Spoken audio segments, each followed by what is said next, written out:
We are starting with the demonstration of permanent maxillary central incisor. This type of carving we want. The final carving should be like this. Okay. First of all, the first step towards the carving is to allot some space for a crown, root, and then for a base, right? So we must know all the measurements, and the cervico-incisal length of the crown, that is 10.5 mm. So we'll measure it from either of the end, and we'll take safer side the 11 mm, and we'll mark a point at a distance 11 mm starting from the end. So here we'll draw a line, and that will extend over all the surfaces of the blocks. Okay.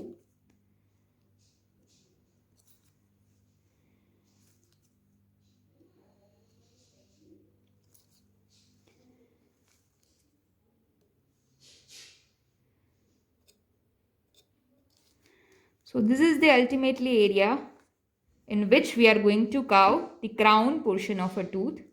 Now starting from that line only, we have a measurement of root, and that is 13 mm.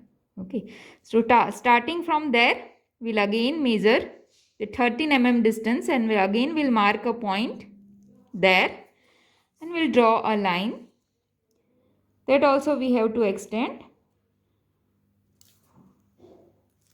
over all the surfaces.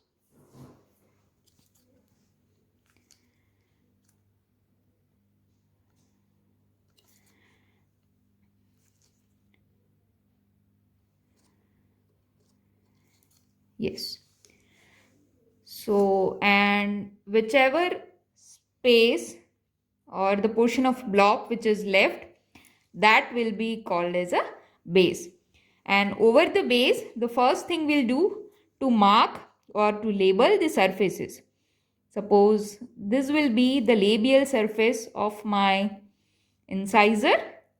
So obviously the surface which is opposite to that is lingual or the palatal surface. So we'll mark it by Li.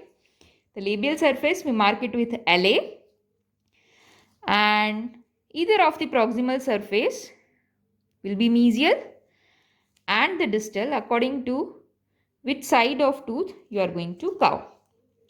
So this will be the maxillary central incisor of right side, okay, because this is the mesial surface, this is the distal surface, this one is labial, and the opposite one is lingual. Okay, so now we are starting. First we'll start with the crown portion. As we all know, the overall shape of the crown is roughly trapezoid in nature, right? The two proximal lines which are quite diverting, and we'll have two parallel lines. So it is roughly trapezoid in nature, right? So to start with that carving, first thing is to decide a midpoint, right? The overall width we have to decide, and that is almost 12 mm. So obviously I will mark a midpoint at a distance of 6 mm, right? And from there I will draw a midline which will extend over the root and the crown portion. Okay, so thus we have marked a midline, right? Now we'll come to that measurement table. The third measurement which is given is the mesiodistal width of a crown. Okay, again we have two measurements. The mesiodistal width of a crown at a cervix, this would be our cervix portion, because this is the area of crown and this is the area of root. So obviously this is a portion of cervical area or cervical line. So one mesiodistal diameter of cervix, that will take here, that is 7 mm. And another measurement, that is mesiodistal diameter where it is maximum, that will take here somewhere, which would be our future incisal edge. Okay, and that is 8.5.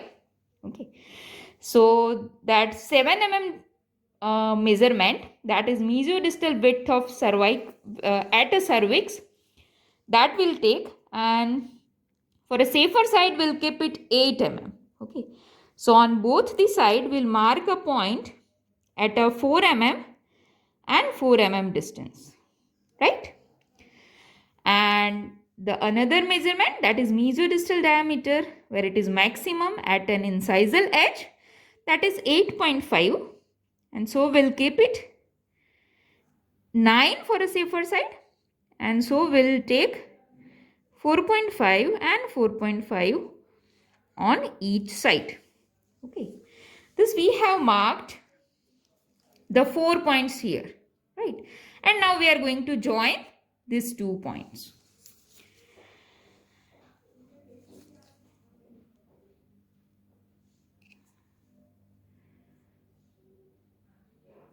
Yes, so what we'll get? We'll get a roughly trapezoid shape. Okay, this trapezoid shape we want to curve. Now the same procedure will follow over the lingual surface. Again we'll take a midline.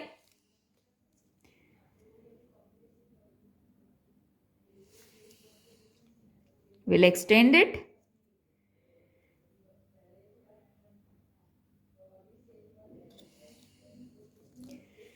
And then do mesodistal measurements.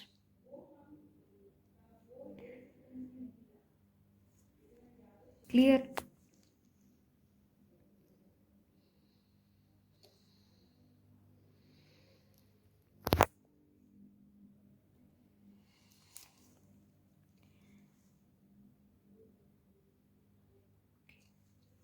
So we have drawn this trapezoid shape on both the sides.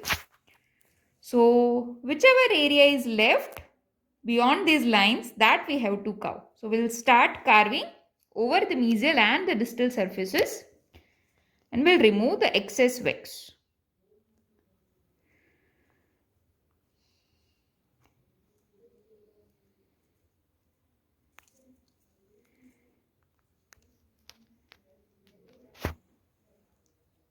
We want lesser reduction towards the incisal area.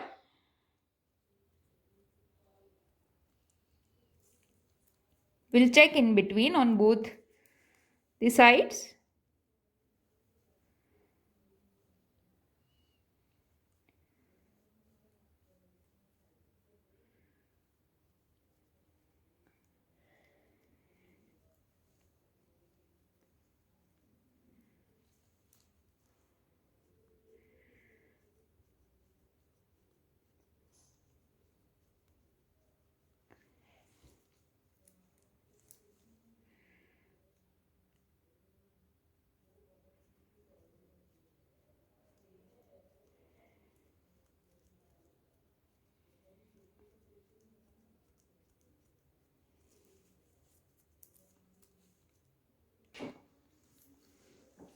So we have this trapezoid shape after carving on these both the proximal surfaces.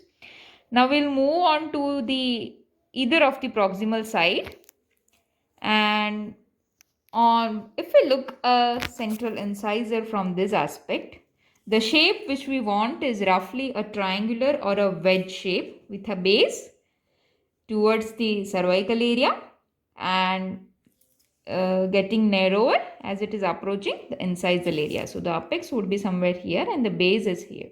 Okay, roughly we want a mango shape, and for that again the same procedure we are going to follow, that to measure the overall width of this area, that is roughly again 1.2 centimeter, and we'll mark a midline of this surface at a 6 mm distance.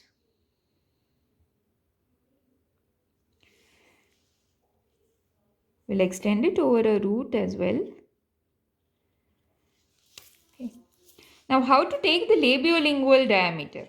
Again here we have two type of measurements. One labiolingual diameter that exactly follows the same pattern we do for the mesodistal diameter, that is the labiolingual diameter at cervix, and that is 6 mm. So we'll mark 2 points at a 3 mm distance.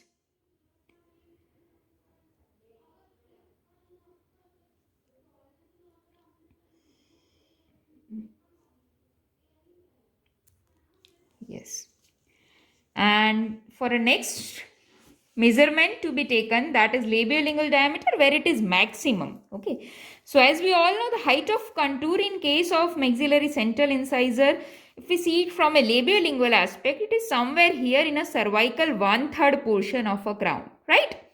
So for that measurement to take, we have to divide the crown first into horizontally 1/3 parts. Okay. So we'll measure the overall length of a crown, that is roughly 10.5 in centimeter. So I have marked a point at roughly 3.5 mm distance, and we'll draw two horizontal lines. And by doing this, we are dividing the crown into 1/3 horizontally.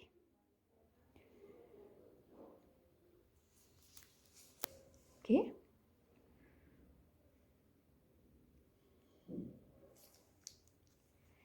Now the one measurement that we have already taken, the labiolingual diameter at a cervical area, and the second measurement where it is maximum, where it is the height, where it is at a height of contour, that we have to take on the first line, that is at the junction of cervical 1/3 and middle 1/3. The first line starting from the cervical area, on that line we'll take the second measurements. Okay, that's the difference when we take a measurement over the labial surface and when we are taking the measurement over the proximal surface. So here, what is the measurement? That is around 7 mm. So we'll mark a point at a 3.5 and 3.5 distance on both the side.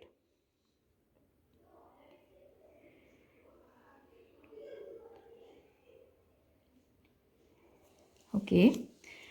So we mark these 4 points. And now we have to draw the shape, this wedge shape, according to which one is the labial surface and which one is the lingual surface. So we'll rotate our block and we'll check for the surface. So we have done the markings over the surfaces. We have marked these 4 points and now we want to draw a wedge shape. Okay.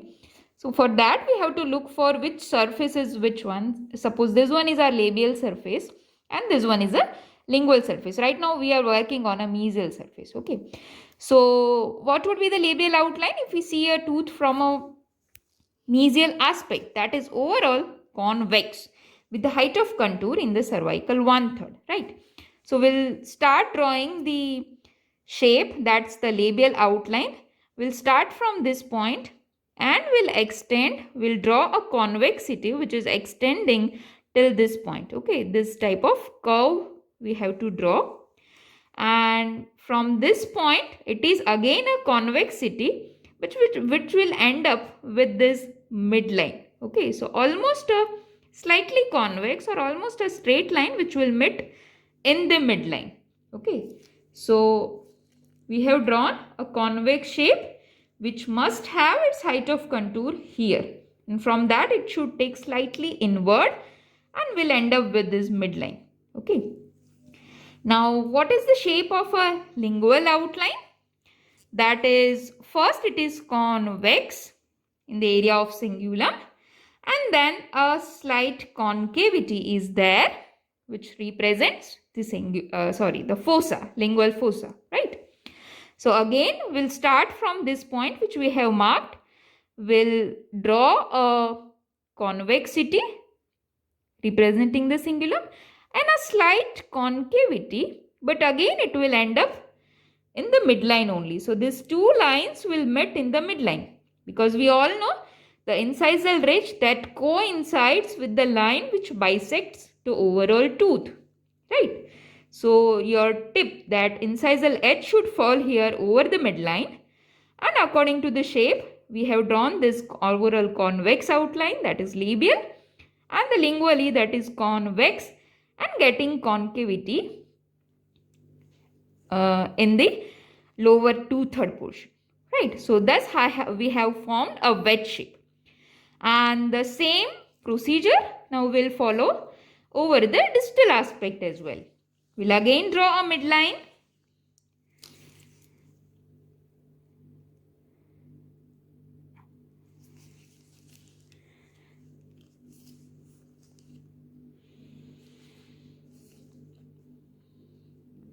which will extend over the root and the crown portion.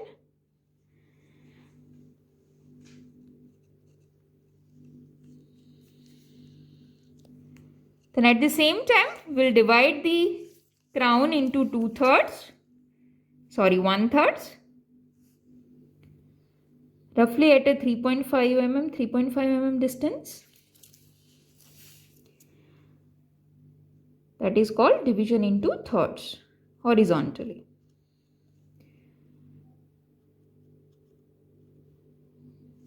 Okay. And now we'll mark the measurements. The labial diameter at cervix, that is 6 mm. So roughly 3 mm and 3 mm on each side. And here it is 7. So safer side you can take 8 also. Now the same type of shape we want here also, the wedge shape. But now the sides has been changed. This side we have a labial one and this side we have a lingual one. So just check it once and then draw. Then repeat the drawing of wedge shape. Right now I am drawing with a labial outline, that is a convexity joining these 2 points and almost a straight line or a slight convexity ending with a midline. The same way for a lingual outline, a convexity and then concavity and again getting slightly convexity in the midline. Okay. So this is the overall shape which we got. Okay. Now we want to have this wedge shape and whichever is beyond this line, that is the extra wax, and that we are going to remove by checking on both the sides. Okay. So for that we'll start working on the labial surface first. As we all know, we want much reduction in the incisor 2/3 area. So we'll start working on the labial surface like this.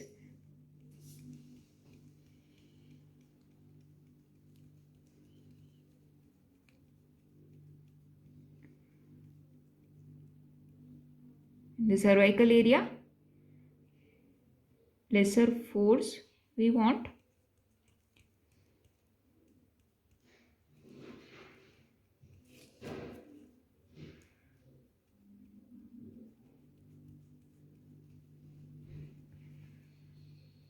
The overall labial surface should be convex.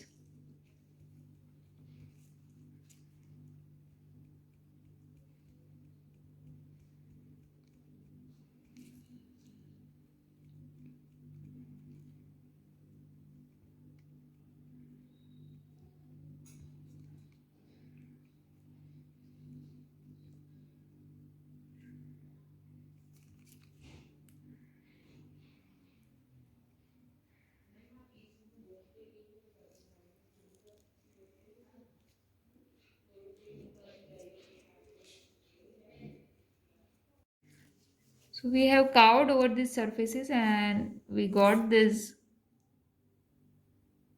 convexity of the labial surface which we actually wanted, right?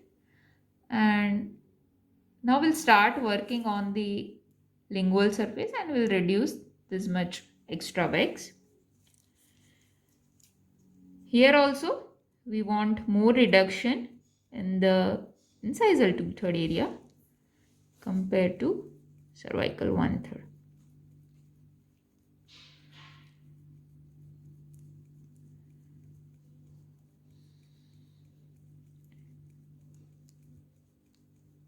You must check in between with respect to the drawing which we have drawn over the proximal surface. हमारी outline तक हम पहुंचे कि नहीं.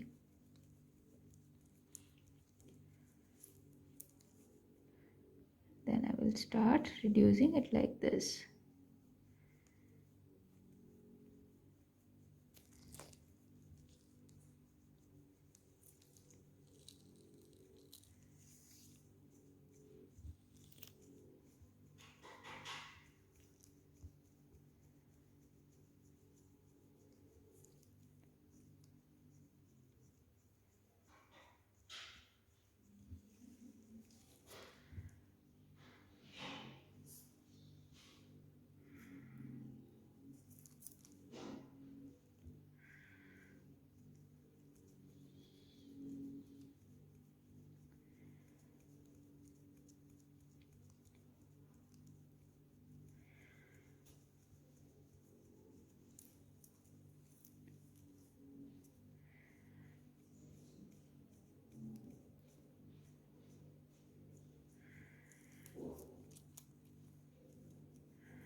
So almost we are done with this surface also.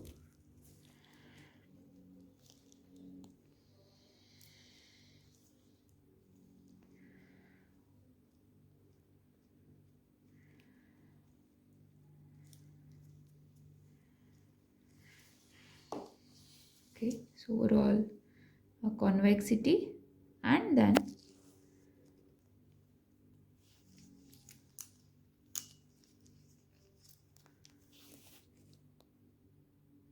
convexity and then a concavity, and again midline.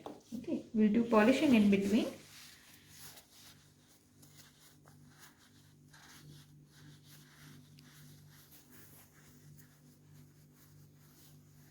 We'll polish it over both the surfaces, the labial as well as lingual.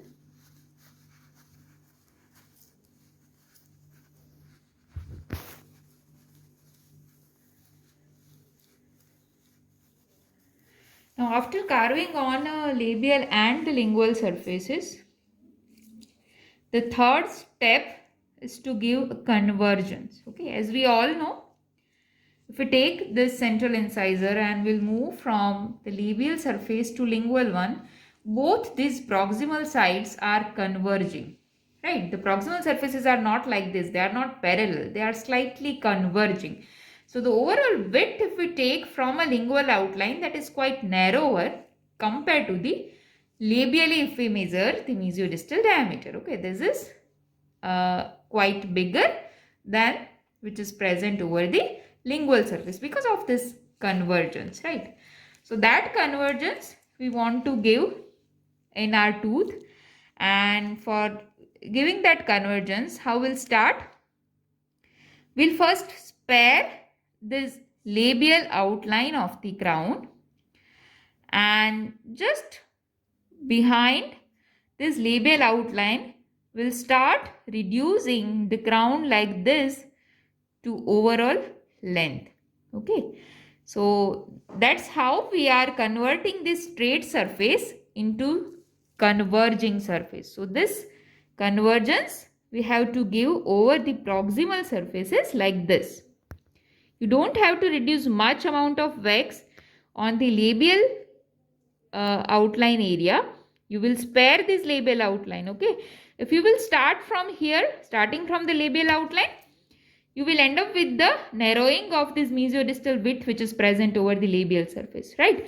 So you don't have to touch this labial outline. Just behind the labial outline, you will start reducing like this on the overall length of a crown. Okay, that's how we'll convert this straight proximal surface into a converging surface, right? And the same way you have to work on the distal surface as well, sparing the labial outline. Okay, and we'll start reducing it like this.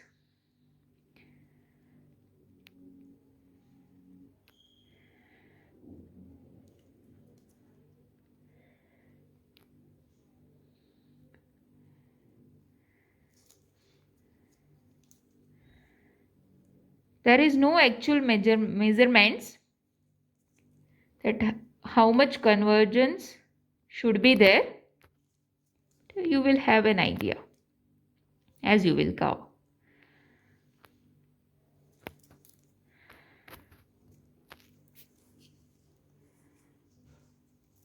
We'll remove the extra wax.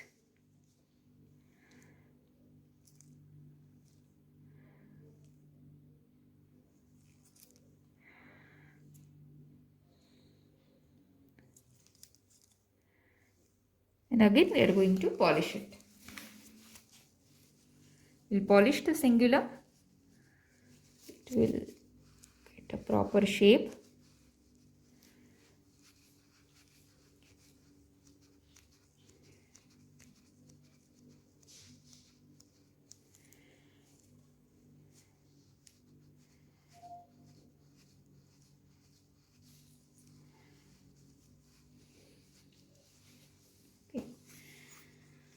So the next step is to carve the fossa.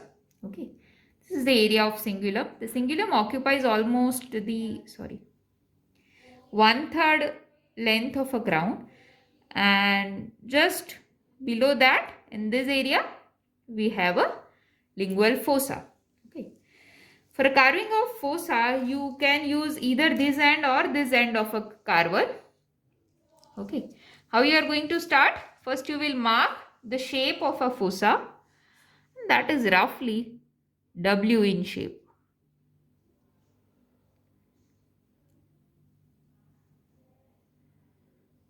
Sparing the area for marginal ridges on both the side as well as inferiorly where the incisal ridge is there, you will mark roughly the M-shaped fossa.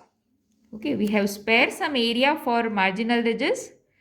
This is mesial marginal ridge, distal marginal ridge and the incisal ridge. And now we'll start removing some amount of wax from the fossa because we want a concavity. Like this. By using this end of a carver, we will carve a fossa.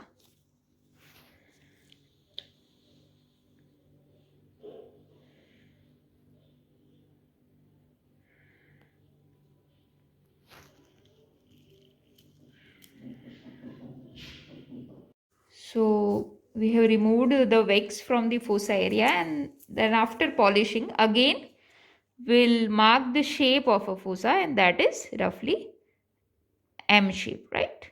W shape, inverted W.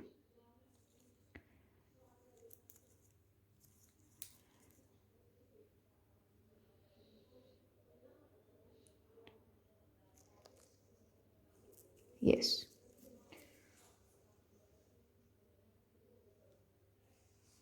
Okay. Now the one last thing which is remaining in the completion of crown, that is to the adjustment of the mesioincisal and the distoincisal angle. As we all know, the mesioincisal angle is sharp, but the distoincisal angle is quite rounded, right? So what we'll do, we'll just round up this distoincisal angle slightly compared to the mesial one, like this, and then we'll polish it.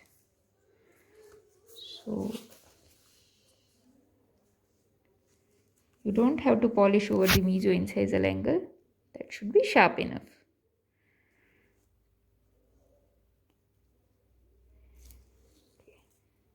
Now you can make out easily. The sharper one is the mesial one and the rounded one is the distal one. So here we have completed the carving of crown portion. First you have to get it approved, and then you have to start with the root. Okay. As we all know, the root is having a conical shape overall. There is no particular measurement of a root which we have to follow. What you will do, you will just take this mesiodistal width of a crown as a marking point, and roughly you will draw two tapering lines in a conical shape like this, which is getting narrower as it is approaching the apical area, right? Roughly.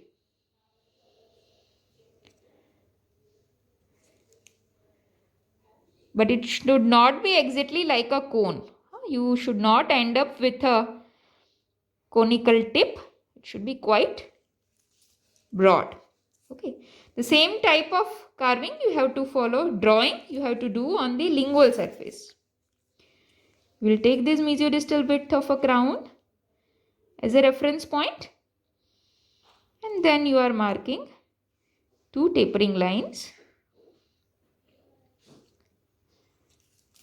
Yes. And now you will start reducing this extra amount of wax. Okay.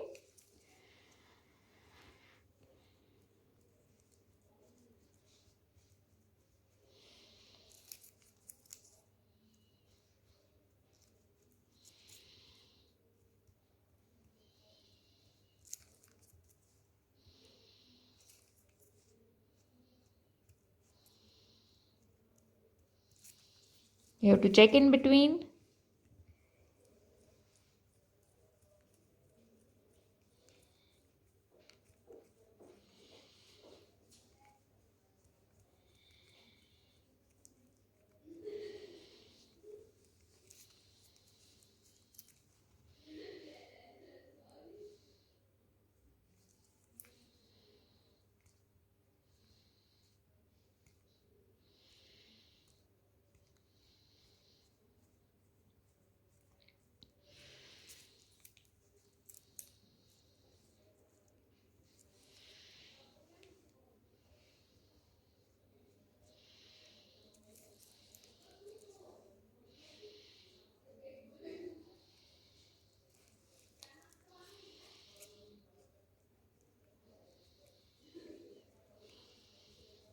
On one side we have reached up to the marking, but there is still some wax on the other surface.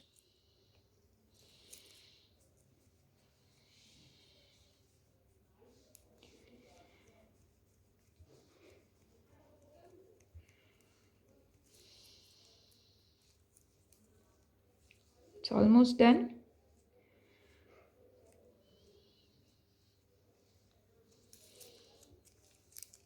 Now we'll start working on the opposite one.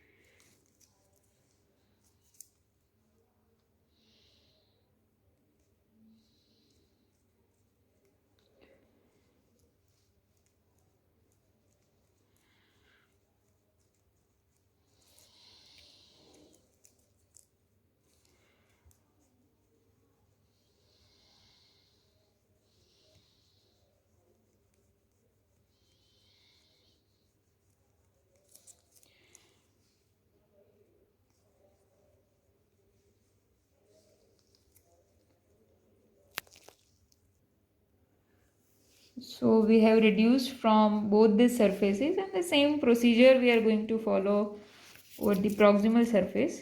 We'll draw midline because we have carved on this surface, so we have to draw it again, the midline, and then roughly two tapering lines, conical shape root.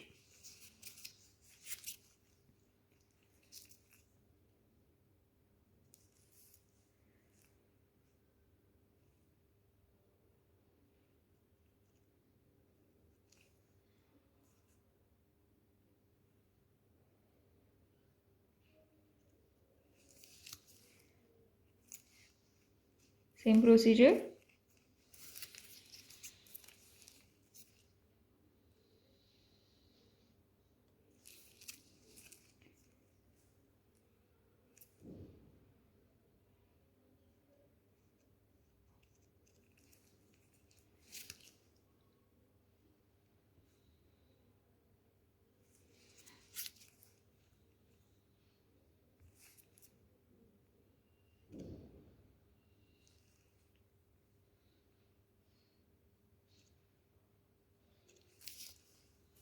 Now we'll start carving on labial and the lingual surface.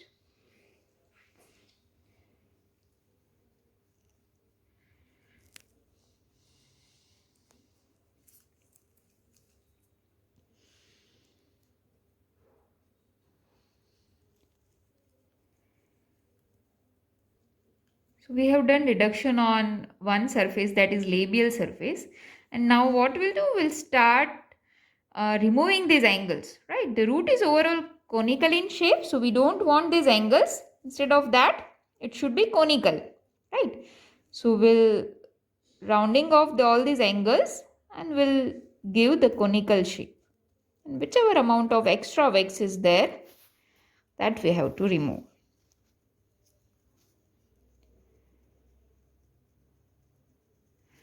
As you were converting a cuboid into a cylinder, right? Same way, we have to remove all the angles.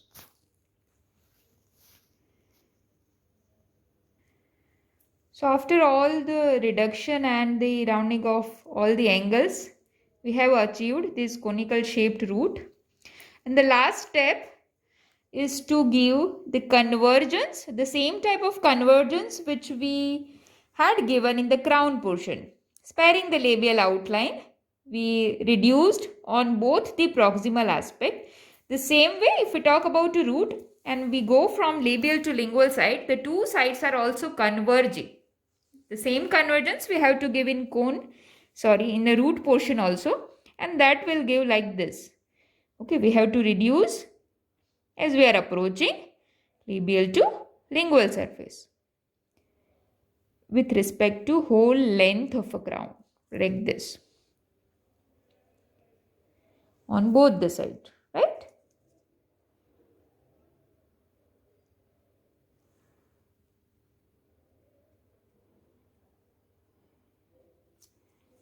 And then you are going to polish it.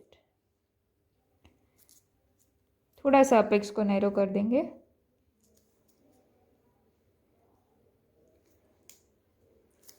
And then you will polish it.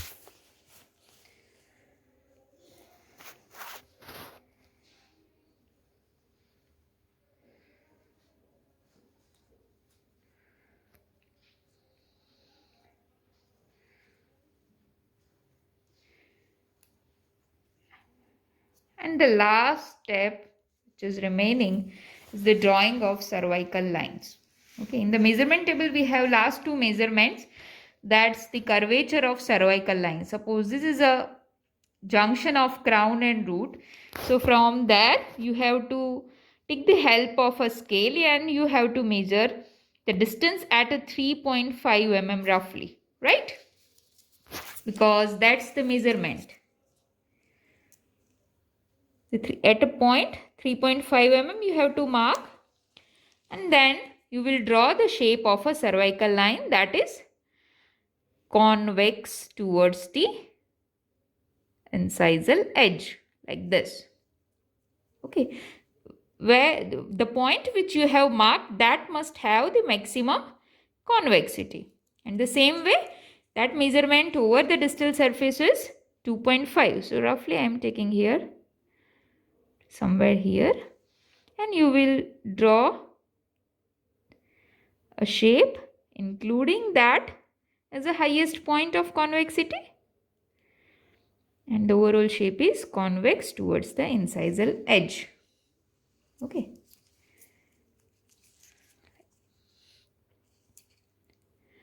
And what is the shape of cervical line on the labial and lingual side? That is convex towards the apex. At last we will carve that slightly on both the sides.